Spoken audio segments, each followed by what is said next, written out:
حضرت عبداللہ بن ابی اوفا رضی اللہ تعالی عنہ سے روایت ہے، انہوں نے فرمایا جب حضرت معاذ رضی اللہ تعالی عنہ شام سے آئے تو انہوں نے نبی کریم صلی اللہ علیہ وسلم کو سجدہ کیا۔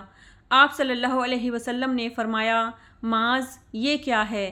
انہوں نے کہا میں شام گیا تھا تو میں نے وہاں کے لوگوں کو دیکھا کہ وہ اپنے پادریوں اور سرداروں کو سجدہ کرتے ہیں۔ مجھے اپنے دل میں یہ بات اچھی لگی کہ ہم لوگ آپ کے ساتھ تعظیم اور احترام کا یہ طریقہ اختیار کریں، تو رسول اللہ صلی اللہ علیہ وسلم نے فرمایا تم یہ کام نہ کرو۔ اگر میں کسی کو اللہ کے سوا کسی کے لیے سجدہ کرنے کا حکم دیتا تو عورت کو حکم دیتا کہ اپنے خاوند کو سجدہ کیا کرے۔